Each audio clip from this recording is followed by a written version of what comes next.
Hola queridos hermanos y queridos amigos, vamos a tener un día más un estudio bíblico.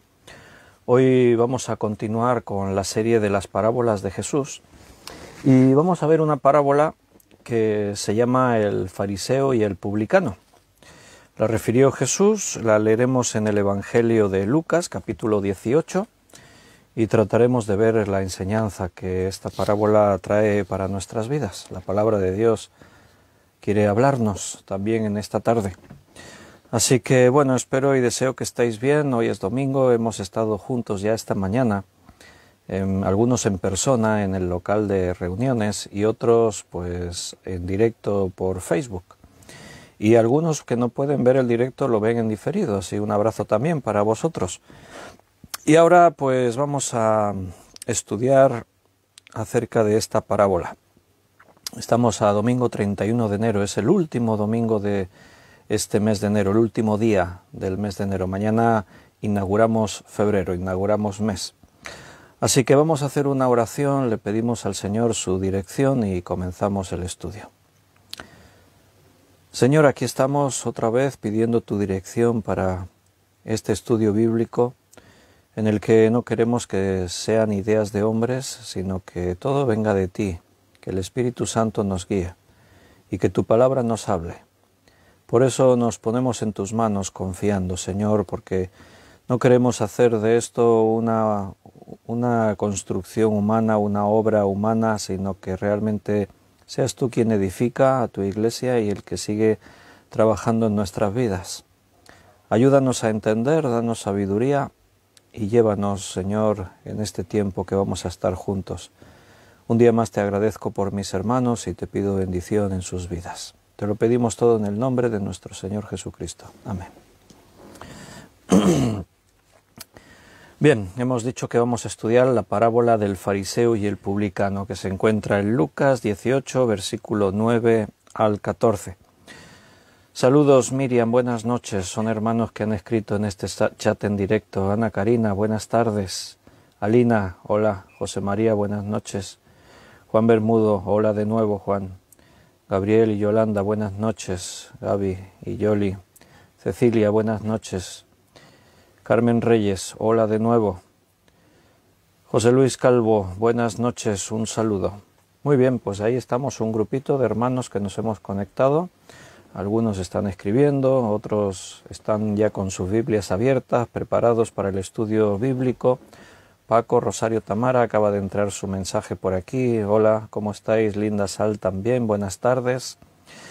Bien, vamos a leer. Beatriz, buenas noches, bienvenida.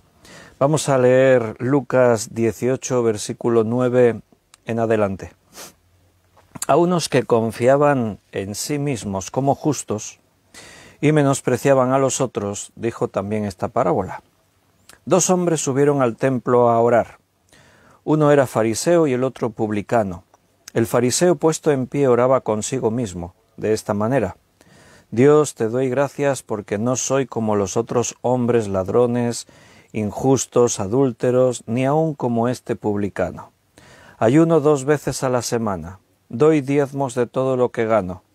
Mas el publicano, estando lejos, no quería ni aun alzar los ojos al cielo, sino que se golpeaba el pecho diciendo: Dios, sé propicio a mí, pecador.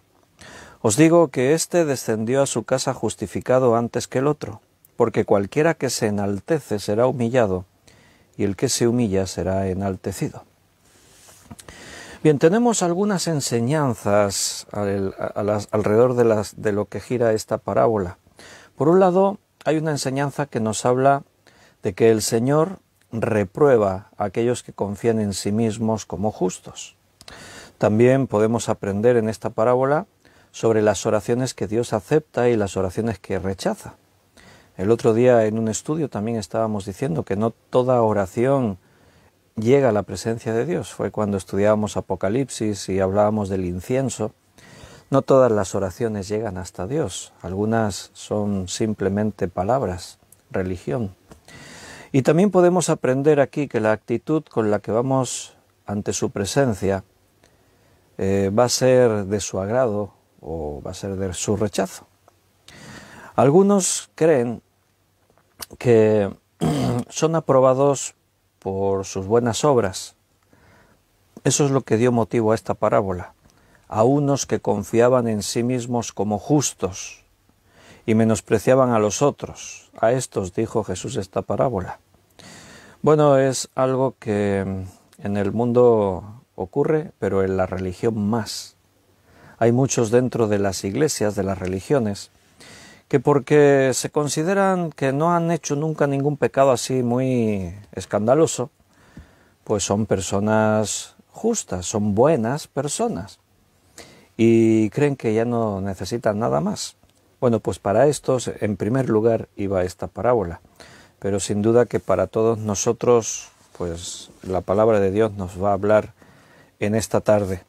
Antes de que empecemos ahí a estudiar la parábola, vamos a ver algunos textos relacionados con el tema que nos ocupa, al que nos trae esta parábola. Quiero que leamos uno que se encuentra en Isaías, profeta Isaías, capítulo 64, leeremos el versículo 6.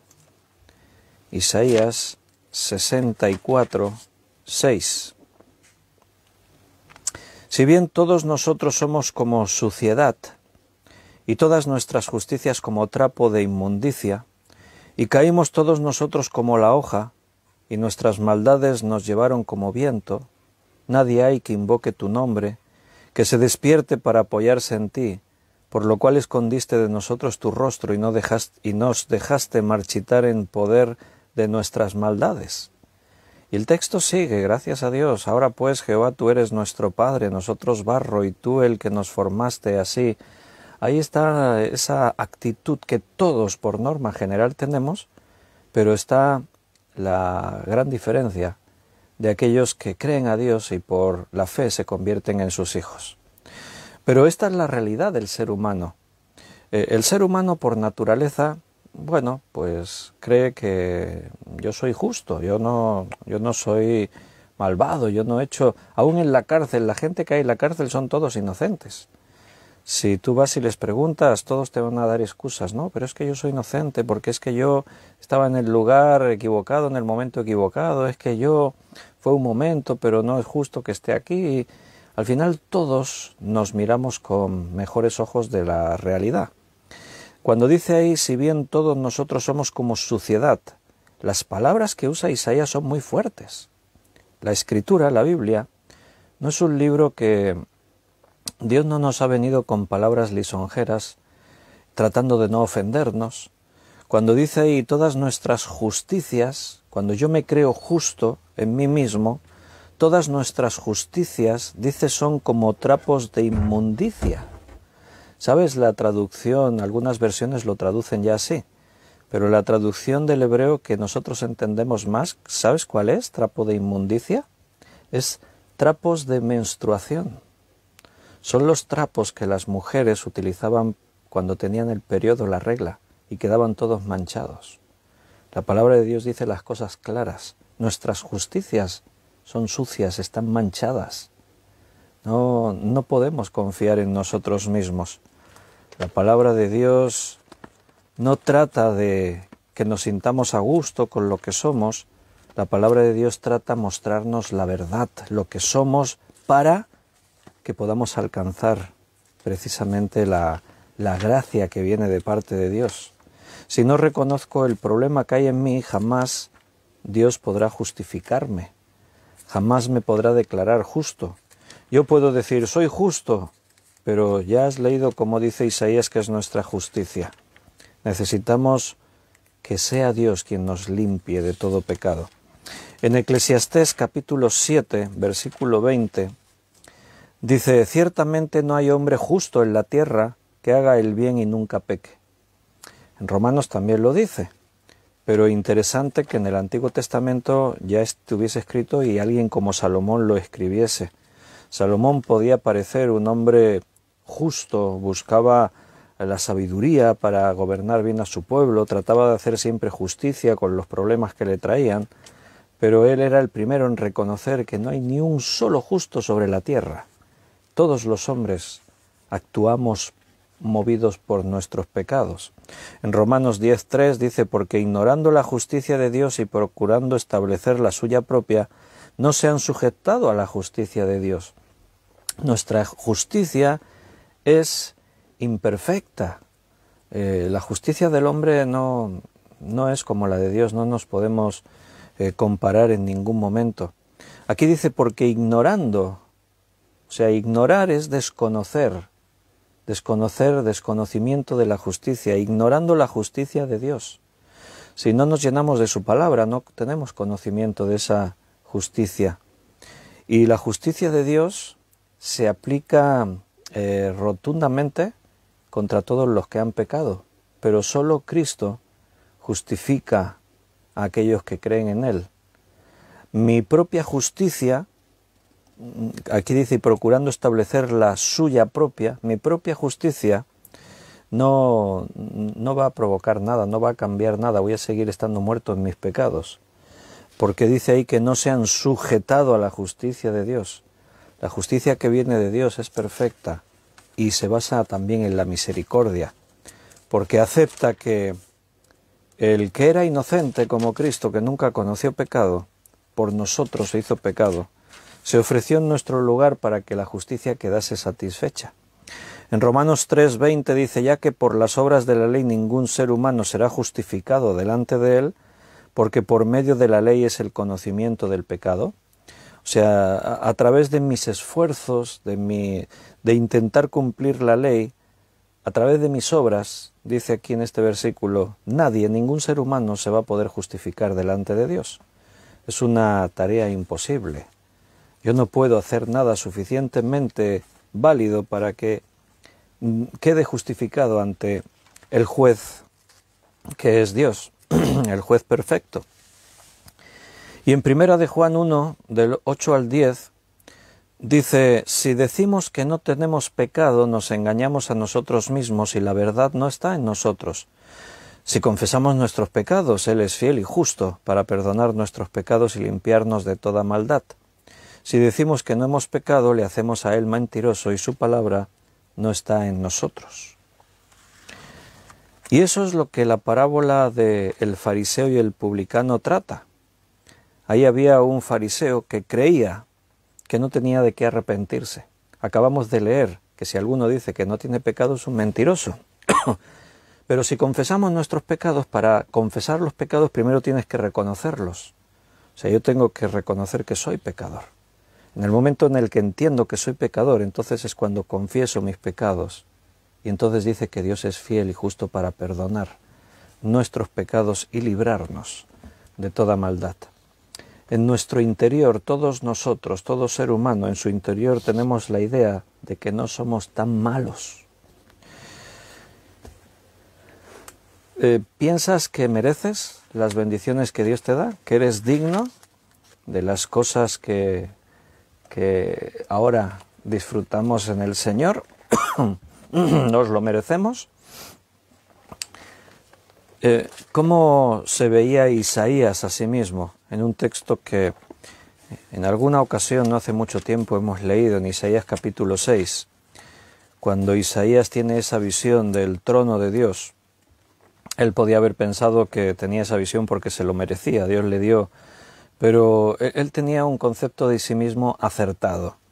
Dice allí en Isaías capítulo 6, en el año que murió el rey Uzías, vi yo al Señor sentado sobre su trono alto y sublime, y sus faldas llenaban el templo. Por encima de él había serafines, cada uno tenía 6 alas, con 2 cubrían sus rostros, con 2 cubrían sus pies y con 2 volaban. Y el uno al otro daba voces diciendo, Santo, Santo, Santo, Jehová de los ejércitos, toda la tierra está llena de su gloria. Y los quiciales de las puertas se estremecieron con la voz del que clamaba, y la casa se llenó de humo.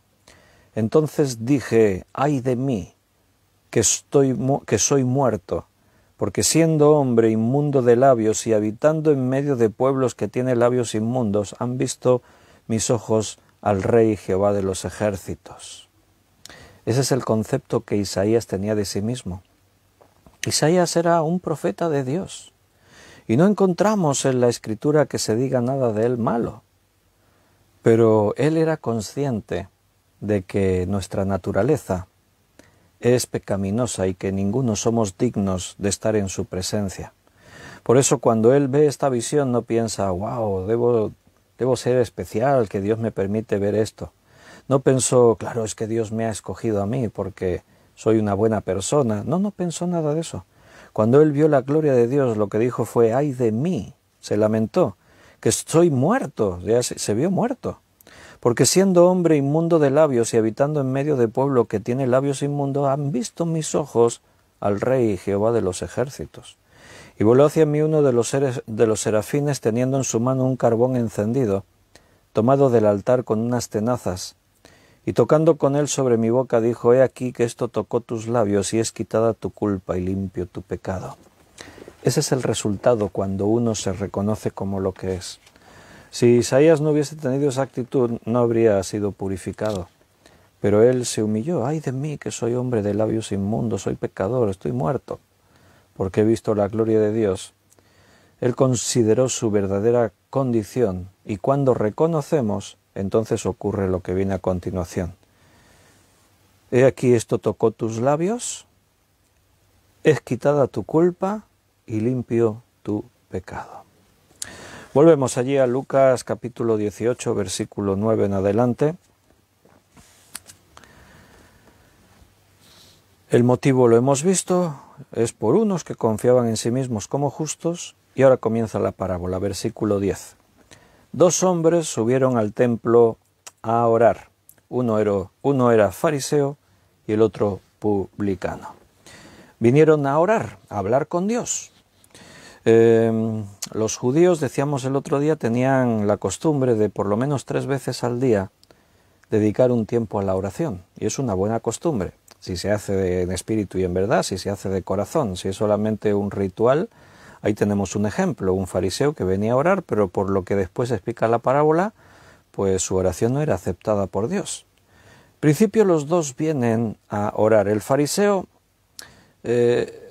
fariseísmo era una secta dentro del judaísmo, era una secta de un grupo que eran ultraconservadores, eran muy extremistas.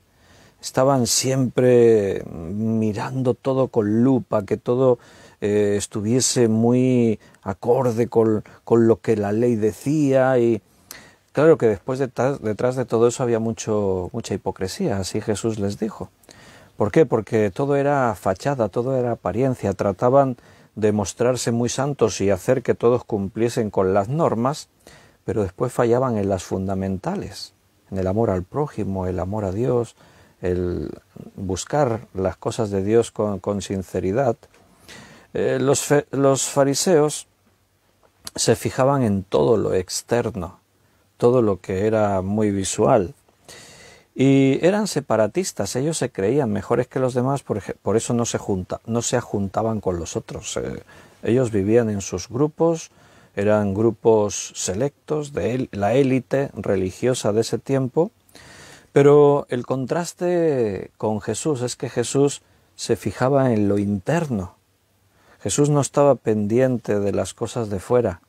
Las cosas de fuera pueden darnos un indicativo de lo que hay dentro, pero no siempre. Podemos ver algún ejemplo. Mira, vámonos a Mateo capítulo 23. Leeremos el versículo 25 al 27. Mateo 23, del 25 al 27. Ay de vosotros, escribas y fariseos hipócritas, porque limpiáis lo de fuera del vaso y del plato, pero por dentro estáis llenos de robo y de injusticia. Fariseo ciego, limpia primero lo de dentro del vaso y del plato, para que también lo de fuera sea limpio.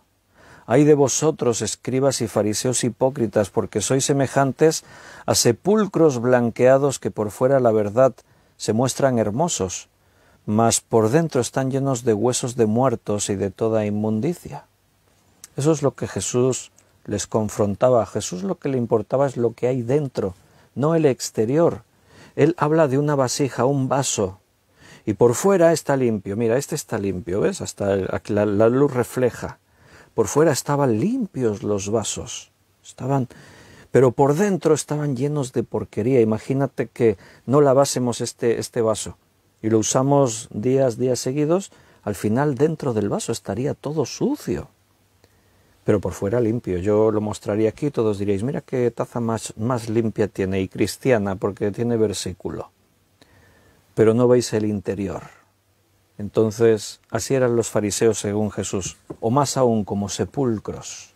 Un sepulcro, tú lo ves, y normalmente por fuera pues se pintan de blanco, y tú ves el sepulcro y está blanco y adornado, hay florecitas, hay adornos, es todo, hoy en día pues se ponen placas de mármol, pero ¿qué es lo que hay dentro del sepulcro? Como Jesús dijo, huesos secos de muertos, llenos de huesos de muertos y de toda inmundicia. Jesús no se reprimía a la hora de decir la verdad, no, porque estos eran fariseos y tenían que escuchar realmente la verdad de sus vidas, si no les decía la realidad, no tenían oportunidad de darse cuenta de su condición y arrepentirse. Lo exterior es importante, está ahí, pero hay que mirar más adentro. Una vez le trajeron a Jesús una mujer que había sido sorprendida en adulterio. Y se la traen a Jesús con la intención de probarle, a ver qué dice Jesús. Porque Él se muestra tan misericordioso, está siempre con los pecadores, habla con ellos, les habla de que Dios les ama, pero la ley dice. Entonces, ¿qué dirá Jesús? ¿Se aplica la ley o hacemos la vista gorda y que la ley no se cumpla?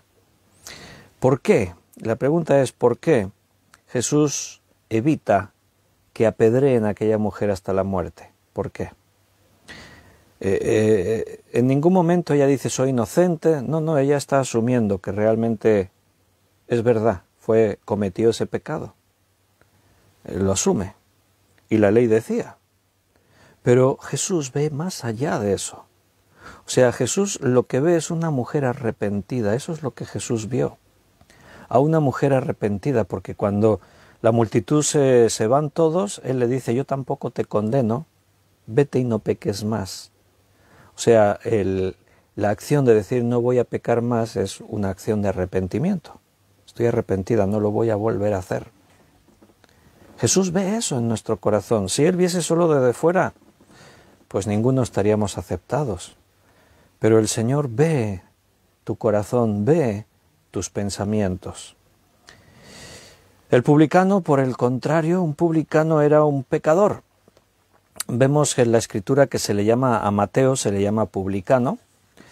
¿Y qué era Mateo? Bueno, pues era un cobrador de impuestos para Roma. Entonces, la palabra publicano se queda como sinónimo de pecador, por la figura de estos hombres que realmente eran despreciados por su pueblo, eran corruptos, eran abusivos, eran estafadores, y todo bajo la vista gorda que Roma hacía. O sea, Roma sabía, pero a Roma lo único que le interesaba era que ellos cobrasen lo que estaba establecido. ¿Qué es lo que hacía el publicano, el cobrador de impuestos? Bueno, pues si él tenía que cobrar, imagínate, él te tenía que cobrar 100 euros para Roma, pues te cobraba 150 o 200. Le daba a Roma lo que era para Roma y él se quedaba el resto.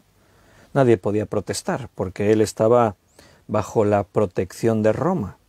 Él tenía autoridad.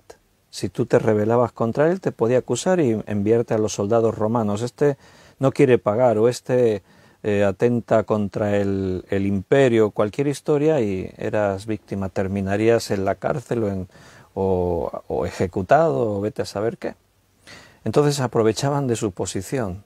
Y eran judíos, pero se habían vendido por dinero al invasor.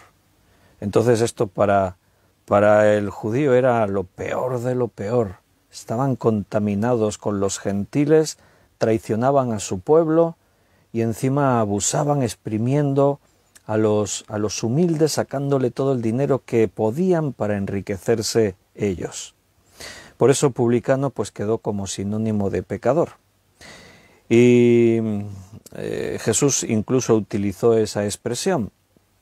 Y si no se arrepiente, dice aquel hermano que tiene que ser puesto en disciplina, y si no escucha a la iglesia y no está dispuesto a arrepentirse, tenle por gentil y publicano. dijo Jesús. O sea, era una expresión que ya se utilizaba de una forma común para referirse a lo peor. Así que estos dos hombres suben al templo para orar. Un fariseo, el estereotipo del hombre religioso, perfecto, santo, correcto, educado, y el publicano, la escoria de la sociedad, el pecador, lo peor que te puedas echar a la cara. ¿Pero qué es lo que Dios ve? ¿La apariencia del fariseo o lo que hay en el corazón de ambos? Dios ve la actitud con la que nos acercamos a Él. Esta mañana hemos estado en la reunión de los domingos, hemos alabado a Dios. ¿Sabes que Dios ha estado mirando con qué actitud venías a alabarle, a adorarle? ¿Sabes que Dios ve con qué actitud vienes esta mañana en momentos como este a decir voy a escuchar la Biblia, el estudio, voy a escuchar la palabra de Dios? Él sabe cuál es nuestra actitud. Dios sabe cuál es nuestra motivación. Y en relación a eso es que Él trata con nosotros. Entonces dice que el fariseo, versículo 11, puesto en pie, oraba consigo mismo de esta manera. Dios, te doy gracias porque no soy como los otros hombres, ladrones, injustos, adúlteros, ni aun como este publicano. Ayuno 2 veces a la semana, doy diezmos de todo lo que gano. ¡Wow! Esto es una vida ejemplar. Yo como pastor me gustaría tener la iglesia llena de hermanos así, que no roban, que no son adúlteros, que no son injustos, que ayunan orando, que dan los diezmos de todo lo que ganan. Una buena persona, ¿no? Pero te has dado cuenta del detalle, resalta, cuando lo lees, de seguida te llama la atención. Oraba consigo mismo, dice. Y eso nos habla de soberbia. O sea, no hablaba con Dios, hablaba consigo mismo. O sea, se gustaba oírse a sí mismo orar así. Mira que, Señor, es que yo soy muy bueno, es que yo no soy como estos pecadores, es que yo no hago estas cosas tan malísimas. Se regocijaba escucharse orar de esa manera. Ahí se ve esta soberbia, esa altivez, ese apetito desordenado por ser el preferido, por ser aceptado, por ser reconocido.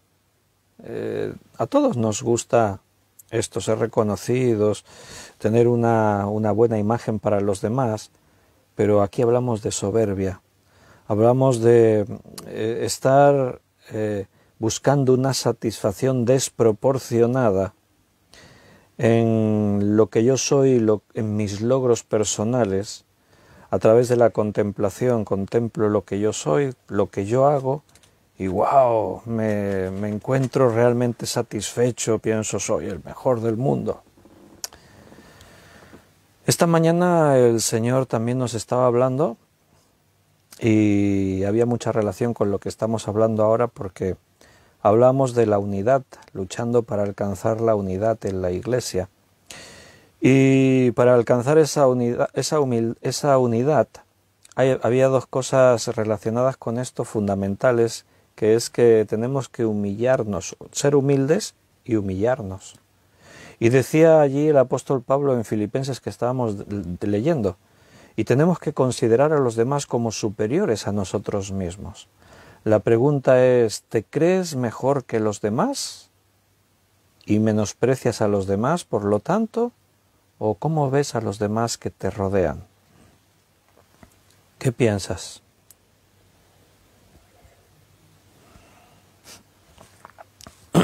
Normalmente, nosotros nos conocemos a nosotros mismos, ¿verdad? Llevamos toda la vida juntos con nosotros mismos y normalmente siempre tenemos una consideración, podríamos decir, desproporcionada de lo que en realidad somos. O sea, nos miramos con buenos ojos. Por eso siempre tratamos de justificarnos. No, es que sí, bueno, yo sé que no lo hice bien, pero es que siempre entendemos que si lo mismo lo vemos en otro hermano, uy, ese hermano qué rastrero, mira lo que ha hecho, pero ¿cómo se puede ser así? No, no, no, pero esto es intolerable, tenemos que poner medios, vamos a ver que la Iglesia lo discipline y tal. Pero nosotros caemos en lo mismo, y la cosa cambia. No, pero es que claro, tampoco tenemos que ser tan radicales, sí, no lo hice bien, pero bueno, tampoco no he matado a nadie, es que fueron las circunstancias, que no sé qué, y tratamos de justificarnos. Bueno, ¿no será eso una forma de ver esto, que somos mejores que los otros? Si el otro lo hace es que es malísimo, si lo hago yo, bueno, es que un accidente lo puede tener cualquiera, ¿verdad? Bueno, nosotros somos los que hacemos mejor las cosas, los que... hay excepciones, nos vamos al otro extremo. La gente que tiene un complejo de culpabilidad, que por algo que hicieron, algo que vivieron, algo que experimentaron, hay un sentimiento de culpa y que ha podido degenerar en otras cosas, en raíces de amargura, dice la Biblia, y eso me lleva a ir consumiéndome, a deteriorarme. Entonces son dos extremos. Lo ideal sería vernos a través de cómo nos ve Dios.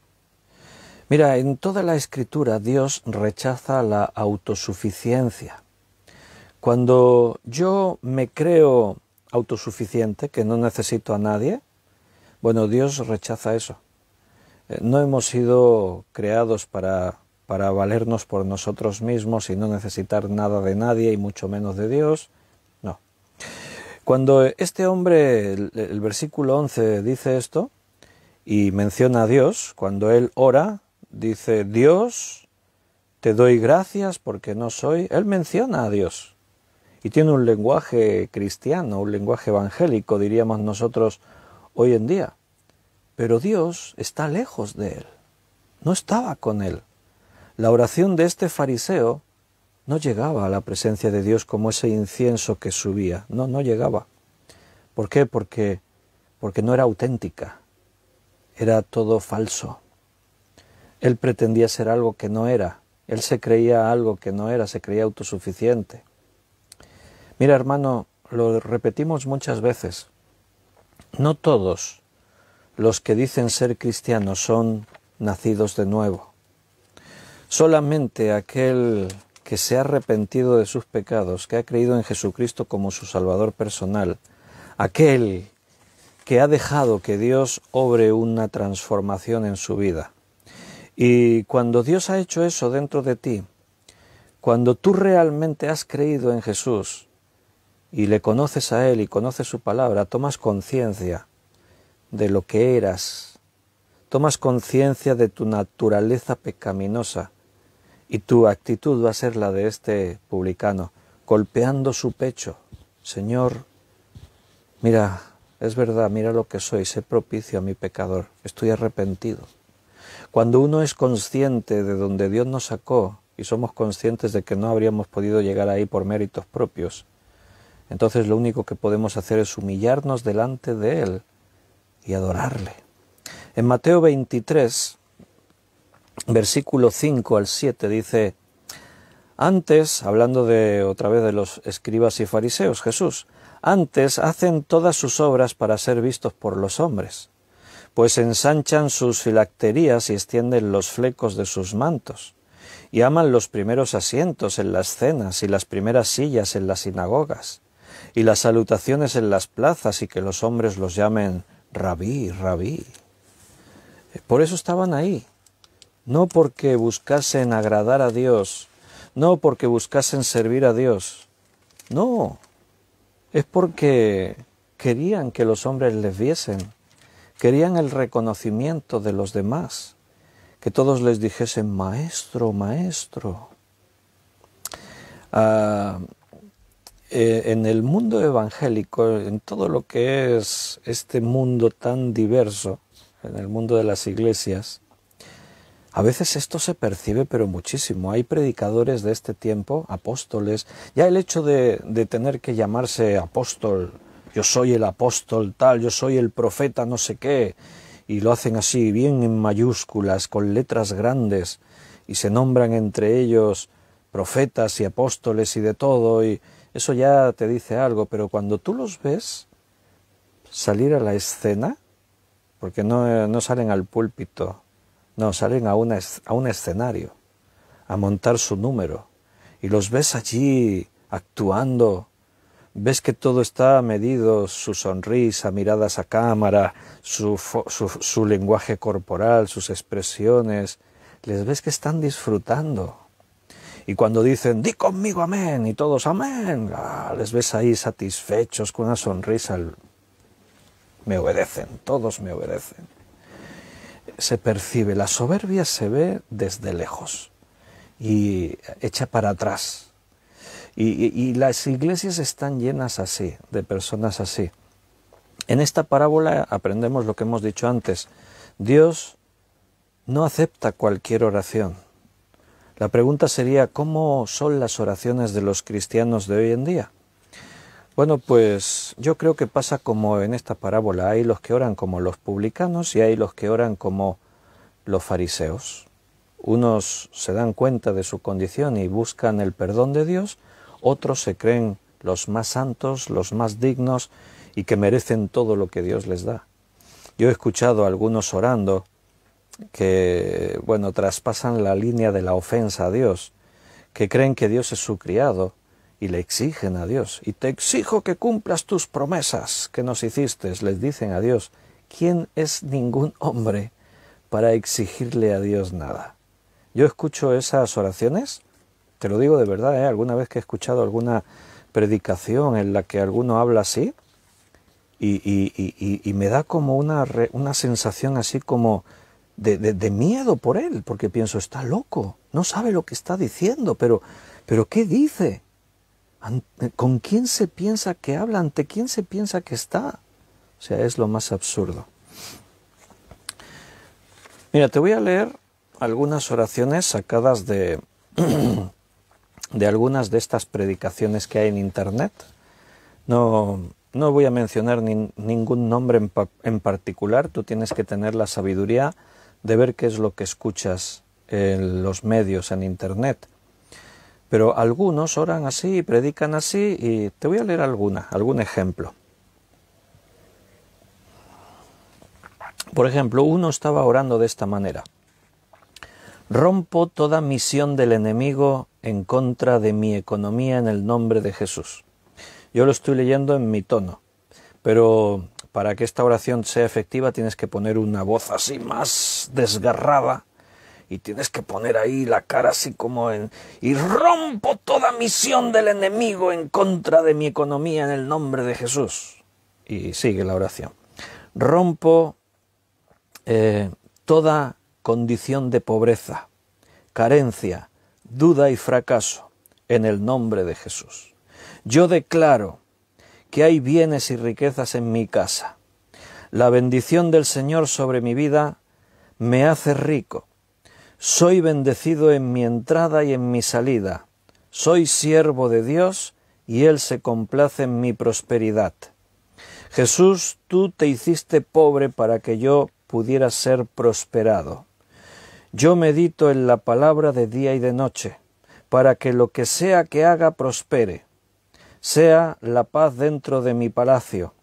Declaro una medida buena, apretada y rebosante, que se abran las ventanas del cielo sobre mi vida y recibiré más de lo que puedo almacenar.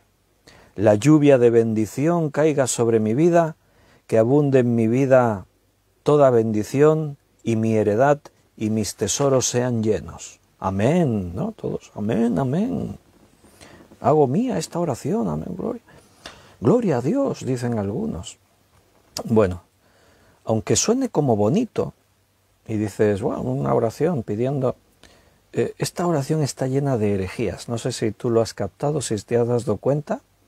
Para empezar, cuando comienza diciendo rompo toda misión del enemigo en contra de mi economía, rompo toda condición de pobreza, carencia, duda y fracaso en el nombre de Jesús, y utiliza el nombre de Jesús. Cuando dice eso, rompo, eso de romper, ¿dónde está? ¿En dónde aparece en la Biblia? ¿Dónde dice que yo puedo romper esas cosas? Y no solo eso. ¿Qué es eso de romper la condición de pobreza? El Pablo decía que había aprendido a contentarse si era rico o si era pobre. O sea, en ningún caso la Biblia dice que la pobreza sea algo que hay que romper porque sea malo. No, no es malo ni bueno lo que tenemos, es nuestra actitud, la condición con la que nosotros enfrentamos las situaciones que nos rodean en la vida. Yo declaro, y esa es otra forma. ¿Qué es eso de declarar? Dicho de otra forma, ¿quién soy yo para declarar el qué? Yo declaro que hay bienes y riquezas en mi casa. Yo declaro que la bendición del Señor está en mi vida y me hace rico. Soy bendecido en mi entrada, en mi salida, soy siervo de Dios y Él se complace en mi prosperidad. ¿Qué? ¿Dios se complace en tu prosperidad? ¿Dónde dice eso en la Biblia? ¿Te has leído las bienaventuranzas? Hace poco predicábamos sobre ellas y decíamos que son características que identifican quién es cristiano, el que cumple las bienaventuranzas. Allí dice, bienaventurados los pobres de espíritu. ¿Cómo es que dice que Él decreta, Él declara, y encima dice que Dios se complace en su prosperidad? ¿Y en tu pobreza Dios no se complace? ¿En tu enfermedad Dios no se complace? Entonces Pablo, ¿por qué decía demos gracias en todo momento, por todo? Da gracias cuando te va bien y da gracias cuando te va mal. Y el mismo Jesús decía, no os preocupéis por qué comeréis o qué beberéis, el Señor sabe, estate contento, si tienes para comer, vestir y cobijarte, estate contento con eso. Mira, la Biblia su enseñanza es distinta a lo que éste hace en esta oración, totalmente distinta. Esto suena muy bonito. Y parece que hay poder en esa oración, etcétera, etcétera. Por eso estos arrastran a muchos a aprender a orar de esta manera y a seguir estas enseñanzas. Pero, hermanos, eso no es lo que dice la Biblia. Si tú conoces la Escritura, entiendes que la Biblia habla de otra forma. Y recuerda, la Biblia no habla contra las riquezas. Pero en esta oración se está mostrando el amor por las riquezas, porque es lo único que se acepta. Yo acepto prosperidad, yo acepto bendición, yo decreto, yo declaro, yo rompo esto, lo otro, no sé qué. Pero aquí no hay aceptación. Señor, que se haga tu voluntad. Eso no existe en este tipo de oraciones. Y después lo que me sorprende tanto es esta declaración. Jesús, tú te hiciste pobre para que yo pudiera ser rico, para que yo pudiera ser prosperado. ¿De verdad te crees eso? ¿Alguno cree que Cristo sufrió en la cruz para que yo sea rico? ¿Alguno leyó en la Biblia en algún sitio, porque yo no lo encuentro en ningún lugar de la Biblia, que Cristo se humillase, viniese a este mundo, se hiciese pobre, no tuviese dónde recostar su cabeza, aguantar y sufrir todo lo que sufrió hasta llegar a la muerte, a la cruz? ¿Hizo todo eso para que yo sea rico? ¿Para que yo sea prosperado? Porque aquí habla de prosperidad económica, ¿eh? No, nadie puede decir, no, es que se refiere a nuestra prosperidad para la eternidad. No, estos están hablando de pasta, de dinero aquí en la tierra, y ellos lo dicen, yo no quiero el oro de los cielos, yo quiero el oro aquí en la tierra. ¿Dónde dice en la Biblia que Cristo vino y sufrió para que yo sea rico? Estos son herejías, hermano, y tú no puedes participar de estas herejías. No puedes apoyar a esta gente, no puedes estar ahí filirteando con estos. Habla de su palacio, su casa no es una casa, es su palacio. Que sea la paz dentro de mi palacio, declaro una medida buena, apretada y rebosante, que se abran las ventanas del cielo sobre mi vida y recibiré más de lo que puedo almacenar. Claro, ¿para qué quiere lo que pueda almacenar? No, quiere más de eso. La lluvia de bendición caiga sobre mi vida, que abunde en toda mi bendición y mi heredad, tío. Otro oraba así: Padre, en el nombre de Cristo yo decreto mi prosperidad y mi bienestar en mi vida. Declaro que las riquezas del mundo vengan a mis pies. Ordeno al norte y al sur, no detengas mi bendición. Decreto que los demonios de pobreza salen huyendo de mi casa y las riquezas vienen a mi vida en el nombre de Jesús. Yo escucho una oración de estas y digo, el fariseo se quedaba cortísimo al lado de cómo oran estos. Si Jesús criticó la oración del fariseo, imagínate qué piensa el Señor de oraciones como esta. Y son frases hechas, ¿eh? Porque escuchas a orar a uno, escuchas a orar a otro, escuchas a otro, y tienen esos mismos estereotipos, esas mismas expresiones, lo aprenden unos de otros. Yo decreto y mi prosperidad y el bienestar en mi vida, y ordeno y decreto a los demonios de pobreza. ¿Demonios de pobreza? Ah, eso debe ser nuevo, porque en la Biblia no habla de ningún demonio de pobreza. Ahora resulta que si eres pobre es por culpa de un demonio de pobreza. Herejías, hermano. No te creas cualquier cosa, no te creas a uno por tener un buen físico ahí, un traje bueno y su corbata y su porte por el escenario y que diga en el nombre de Jesús y la palabra de Dios, aleluya y gloria a Dios. No te creas eso. No te olvides que Satanás también cita la Biblia. Otro oraba así: el dinero es mi amigo. Yo soy suficiente y tengo más que suficiente. El hecho de que yo esté presente es suficiente para tener valiosos resultados. Este ya es la estrella del momento. Yo soy suficiente, si yo estoy aquí, si estoy presente, esto es suficiente para que los resultados sean valiosos. Dios ya ni cuenta, no hace falta ni que venga Dios, yo soy suficiente. Yo perdono a mis padres y al médico por el dolor que me causaron en el nacimiento. Yo cuando escucho oraciones como estas, flipo. ¿Se entiende esa expresión? Flipo, flipar. Menos mal. Perdonó a sus padres y al médico por el sufrimiento que experimentó en el momento del nacimiento. O sea, era culpa de los padres y del médico que cuando un niño nazca llorando y... Bueno, reconozco el amor que sienten ellos por mí y el que siento yo por ellos. Ahora estoy preparado para triunfar. Me gusto a mí mismo. Claro, egocentrismo, soberbia. Me gusto a mí mismo, si no se lo pueden esconder. No se pueden aguantar, lo dicen, es lo que sienten. Me gusto a mí mismo y por lo tanto me gustan los demás. Mi riqueza contribuye a mi libertad y mi libertad contribuye a mi riqueza. Estoy seguro que ahora hay suficiente para mí. Yo soy un caudal de abundancia de dinero, belleza y paz. Y los demás reciben lo que yo tengo también. Mis ingresos son mayores que mis gastos. Hombre, eso es bueno, ¿no? Todo el dinero que gasto vuelve a mí multiplicado. Yo merezco amor porque soy valioso y merezco el éxito en mi vida. Cuanto más me ocupo de mí, más se ocupan los demás de ellos mismos. Mil gracias, Señor Jesús. Hombre, menos mal que al final ha mencionado a Jesús.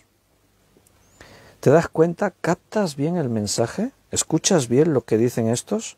Yo merezco el amor. ¿Sabes lo que es eso, no? Eso es una herejía. La Biblia dice que la gracia de Dios es el amor inmerecido. La Biblia dice que no es por obras para que nadie se gloríe, y este se gloría de sus obras. Y estos, ¿sabes lo más sorprendente? Es que están pastoreando y los ves predicando en lugares, en iglesias con 10.000, 20.000, 40.000, 50.000 personas, y todos los ves allí, oh, gloria a Dios, cuando oyen así predicar y hablar de esta manera, gloria a Dios, aleluya, y no son conscientes de que Dios les está rechazando. Bueno, pues estas oraciones, así cada día, en millones de creyentes en este mundo, en montones de iglesias que dicen servir a Jesús. Y si tienes dudas, compara estas oraciones con las oraciones que hay en la Biblia. Mira a ver cómo oraban los hombres de Dios en la Biblia. Esta mañana leíamos una oración, no, esta mañana no, ayer creo que fue, sí, ayer con Apocalipsis. Una oración que hizo Ana, la madre de Samuel, y otra oración que hizo Moisés, ya cuando está llegando al final de sus días. Escucha las oraciones que Jesús hacía. Mira a ver la forma de orar. No es para nada como estos cristianos oran y lo que dicen en contra de la palabra de Dios. Somos responsables de participar de según quién y lo que digan. Y mira, yo cuando digo amén a una oración es porque he escuchado lo que han dicho y estoy de acuerdo y lo apoyo. Amén, es así, sí, estoy de acuerdo, es así. Pero no digo amén a según qué oraciones. A una de estas ni por asomo. No amén, no, es que los confronto y digo, eso que has dicho es falso. Y están siendo de tropiezo a muchos, eso es lo grave. Ahí tienes, Lucas 11, ya que estamos aquí en Lucas un poquito más atrás, estamos en el capítulo 18, pero si miramos un poco más atrás, ahí tienes la oración que Jesús nos dejó. Aconteció que estaba Jesús orando en un lugar, y cuando terminó uno de sus discípulos le dijo, Señor, enséñanos a orar, como también Juan enseñó a sus discípulos. Escuchaban a Jesús orando y pensaban, oh, yo quiero orar así de esa manera, Señor, enséñanos a orar. Y él les dijo, cuando oréis, decid, Padre nuestro que estás en los cielos, santificado sea tu nombre, venga tu reino, hágase tu voluntad como en el cielo, así también en la tierra. Y quiero que notes que la atención ahí se vuelca no en mí, no, en Dios. El centro de mi oración es Dios, su voluntad, que su nombre sea exaltado, santificado. El pan nuestro de cada día, dánoslo hoy. ¿Riquezas? ¿Millones? ¿Gloria? ¿Poder? ¿Abundancia? El pan nuestro de cada día, lo que necesitamos. Y perdónanos nuestros pecados. En ninguna de estas oraciones escucharás, Señor, perdona mis pecados. No, y yo perdono los pecados yo perdono cuando el médico y mis padres me hicieron sufrir cuando nací. Vamos, hombre. Porque también nosotros perdonamos a todos los que nos deben y no nos metas en la tentación, líbranos del mal. Señor, no permita ser tentado por las riquezas, por el poder. No oran así, de esa manera. Es muy triste que la Iglesia esté tan deformada como lo está hoy. Y muy triste que millones crean cualquier cosa y sigan a cualquier predicador, en lugar de buscar la verdad de la palabra, la verdad absoluta de la Escritura de Jesús. El fariseo, estoy otra vez en Lucas 18:11, el fariseo puesto en pie oraba consigo mismo de esta manera, Dios, te doy gracias porque no soy como los otros hombres, ladrones, injustos, adúlteros, ni aun como este publicano. Ayuno 2 veces a la semana, doy diezmos de todo lo que gano. Él creía que hacía lo que era mejor. Él creía que lo que él hacía era lo mejor que lo que hacían los otros. Él pensaba, yo cumplo con Dios. O sea, él estaba convencido de que Dios desde el cielo estaba diciendo, muy bien, muy bien, muy bien. Él estaba convencido, quizás ese es el mayor problema, que uno esté andando en desorden, en herejías, en pecados y no sea consciente y se justifique a sí mismo diciendo, no, pero yo lo que hago es lo correcto. Bueno, es el problema de la Odisea, una iglesia que piensa que está en la verdad y está totalmente equivocada. Una iglesia que pensaba que tenía el apoyo de Dios y habían dejado a Cristo fuera. En Isaías capítulo 1, versículo del 13 al 18, dice, no me traigáis más vana ofrenda. El incienso me es abominación. Luna nueva y día de reposo, el convocar asambleas no lo puedo sufrir. Son iniquidad vuestras fiestas solemnes. A ver, pero si todo lo que dice ahí es lo que Dios ha dicho que hagamos, ¿cómo dice que no lo puede sufrir, que Él es abominación, que para Él son iniquidad? ¿Por qué? Vuestras lunas nuevas y vuestras fiestas solemnes las tiene aborrecida mi alma. Me son gravosas. Estoy cansado de soportarlas. Cuando extendáis vuestras manos, yo esconderé de vosotros mis ojos. Asimismo, cuando multipliquéis la oración, yo no oiré. Llenas están de sangre vuestras manos. Lavaos y limpiaos. Quitad la iniquidad de vuestras obras. delante de mis ojos. Dejad de hacer lo malo, aprended a hacer el bien, buscad el juicio, restituid al agraviado, haced justicia al huérfano, amparad a la viuda, y venid luego, dice Jehová, y estemos a cuenta. Si vuestros pecados fueren como la grana, como nieve serán emblanquecidos, si fueren rojos como el carmesí, vendrán a ser como blanca lana. Dios está muy dispuesto a perdonarte, pero cuando tú eres religioso y tienes ahí, como dice ahí, hemos leído las asambleas, las fiestas solemnes, los sacrificios, las oraciones, pero todo eso es religión y la actitud de los tales es pecado, injusticia, miran al necesitado y miran para otra parte. Entonces Dios dice, todo eso lo aborrezco. O sea, sería mejor que ni vinieses a la iglesia, ni mencionases su nombre, ni dijeses yo participo en la alabanza y eso, porque el hacerlo te convierte en un hipócrita y es algo que Dios aborrece. Si realmente no te has arrepentido, no estás dispuesto a humillarte delante de Dios y, como dice ahí, dejar de hacer lo malo, aprender a hacer el bien, buscar el juicio, restituir al agraviado, si no estás dispuesto a hacer todo eso, es mejor que vivas tu vida fuera del ambiente religioso, porque comportarte como un religioso sin ser verdaderamente nacido de nuevo, sin ser hijo de Dios, hace que Dios vuelque su ira sobre ti. Eso es lo que dice ahí en Isaías y en otros textos. Y bueno, ese será el fariseo, pero después tenemos a un hombre arrepentido, versículo 13, perdón. Mas el publicano, estando lejos, se buscó ahí un rincón, estaba realmente avergonzado, no quería ni alzar sus ojos, estaba con su rostro al suelo, sino que se golpeaba el pecho diciendo, Dios, sé propicio a mí, pecador. Este era un hombre arrepentido. Era un hombre que se consideraba y decía, no merezco hablarle a Dios, no merezco su perdón. Por eso la súplica, ten misericordia de mí, sé propicio a mí, pecador. Este era un hombre arrepentido. ¿Sabes cómo oraba Esdras? ¿Sabes cómo oraba Nehemías? ¿Sabes cómo oraba Jeremías?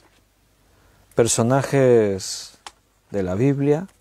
A veces hemos visto cómo son las oraciones de Pablo y veíamos que precisamente estas oraciones de estos hombres de Dios, las oraciones de Jesús, no eran exactamente como las oraciones que nosotros a veces hacemos. Nuestras preocupaciones a veces son otras. Pero en torno al tema que estamos tocando, te quiero mostrar algún ejemplo de algunos de estos personajes orando en la Escritura. Esdras, en su libro, el que lleva su nombre, Esdras capítulo 9, versículo 6. Vamos a ver cómo oraba Esdras a Dios.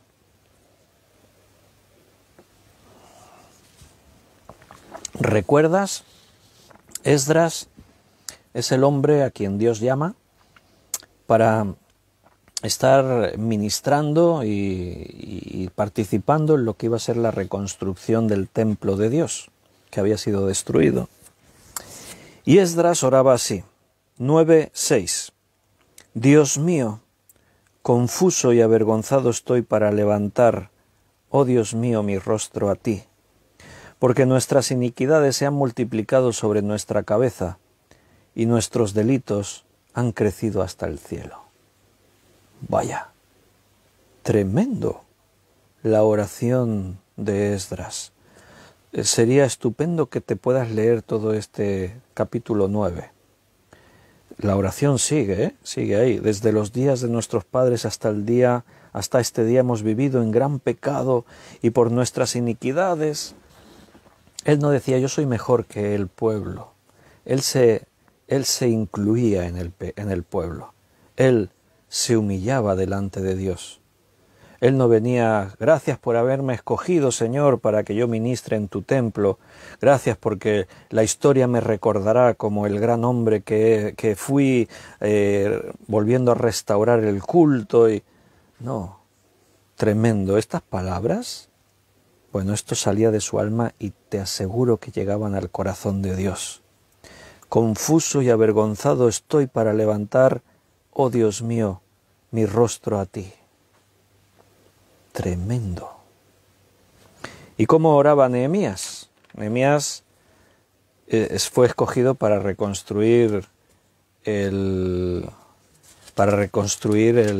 las murallas, para reconstruir la ciudad.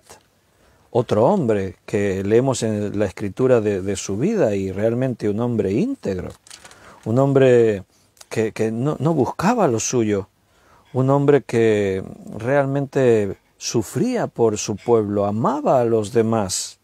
Bueno, pues mira cómo oraba Nehemías. Nehemías, capítulo 9, versículo 32. Ahora pues, Dios nuestro, Dios grande, fuerte, temible, que guardas el pacto y la misericordia, no sea tenido en poco delante de ti todo el sufrimiento que ha alcanzado a nuestros reyes, a nuestros príncipes, a nuestros sacerdotes, a nuestros profetas, a nuestros padres y a todo tu pueblo, desde los días de los reyes de Asiria hasta este día. Un hombre humillado delante de su Dios. Por tus muchas misericordias no los consumiste. Si estamos aquí es porque no nos desamparaste, porque eres un Dios clemente y misericordioso. Así oraban estos hombres. Tremendo.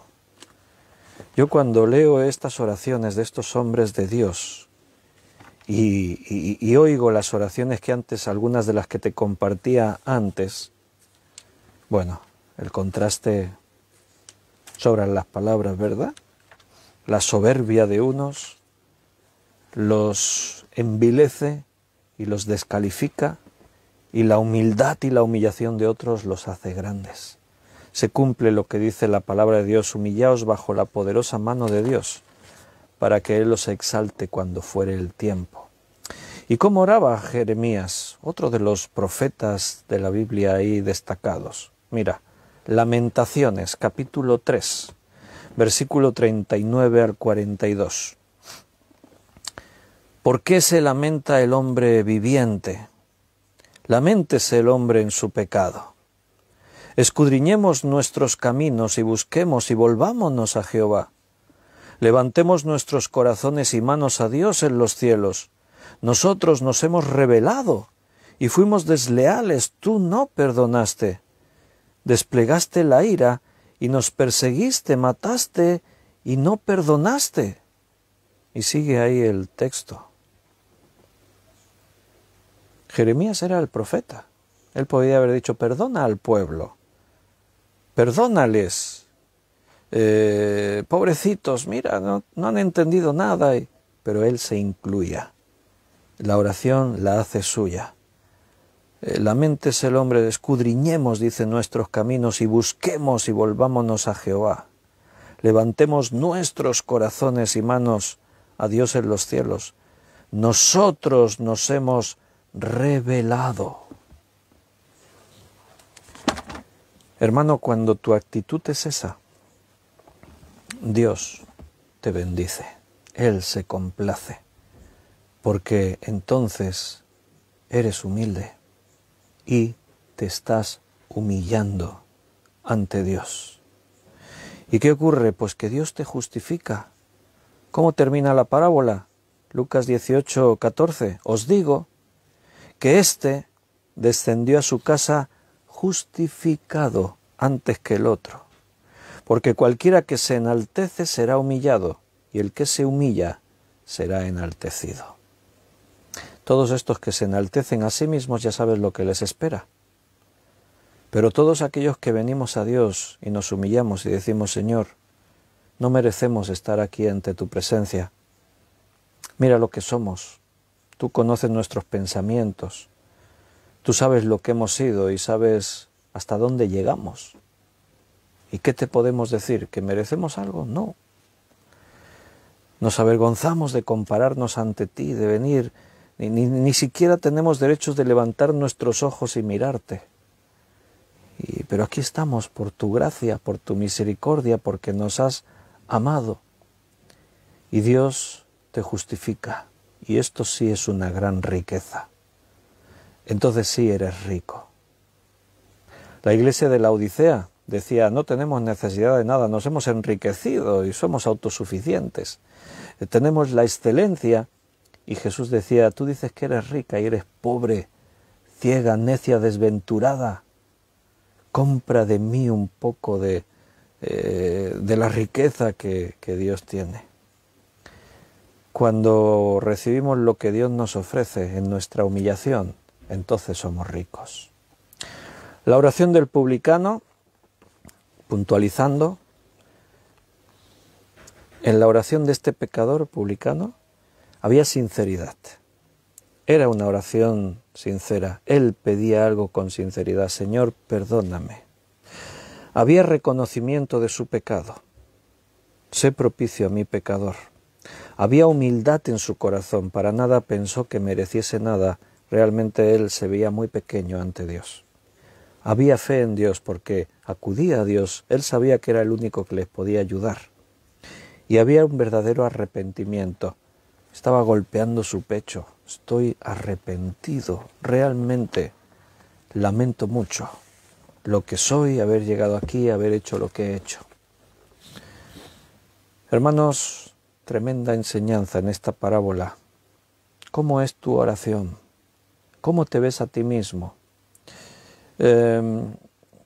No preparé, no lo hice con intención, el hecho de que el tema de esta mañana, en la predicación y el estudio esta tarde, tenga mucho que ver una cosa con la otra. No lo planeé, simplemente esta parábola ya la tengo así en el orden que la iba a dar.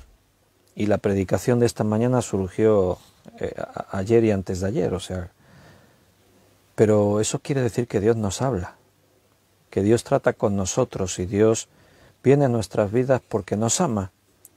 Y Él está haciendo un trabajo en nuestra vida que Él no va a dejarlo.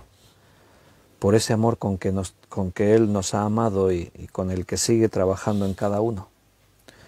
Estamos en un tiempo en el que Dios busca a esos verdaderos adoradores, a esos verdaderos creyentes que estén dispuestos a humillarse delante de Él para que Él no se exalte. El que se exalta será humillado, el que se humilla será enaltecido. Hermanos, Él quiere utilizarte. Y qué mayor honra que un padre el poder presumir de su hijo. Dios quiere presumir de nosotros, pero para eso te tienes que dejar usar por Él, transformar por Él, porque la luz que brilla es la que viene de Cristo, no nuestra luz. Nuestra luz no es nada. Nuestra luz es, como decía Isaías, nuestra justicia, trapos de inmundicia, trapos de menstruación. Queridos hermanos, Dios nos ha vuelto a hablar, así que ahora toca hacer la digestión, digerir un poquito todo lo que Él nos ha dicho. Así que nos vamos a despedir y lo vamos a dejar por hoy aquí en este punto, en este lugar.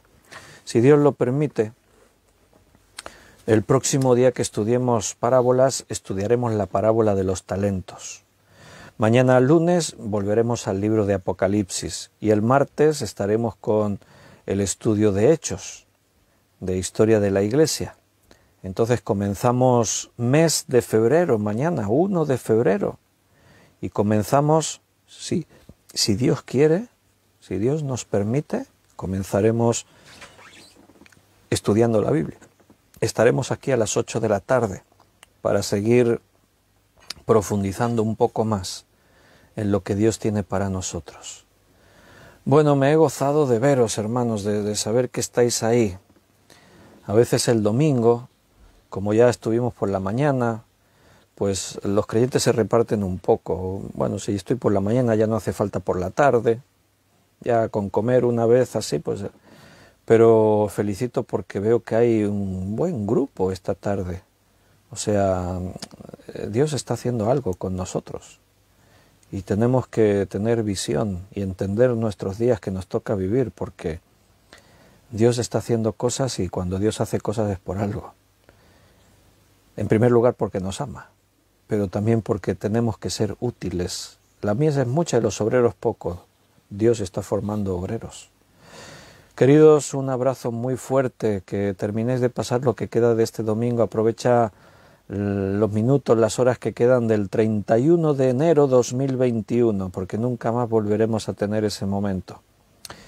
Y empieza con sabiduría el lunes, una nueva semana, un nuevo mes, y esperaré verte, estaré impaciente porque lleguen las 8 de mañana por la tarde para que nos podamos sentar otra vez y ver qué es lo que Dios nos quiere decir. Estamos ahí con el 7º sello en Apocalipsis, así que a ver qué es lo que Dios tiene para nosotros mañana. Buenas noches, buenas tardes para los que estáis todavía por América, que Dios os cuide, os bendiga, os amo con el amor del Señor. Hasta mañana si Dios quiere.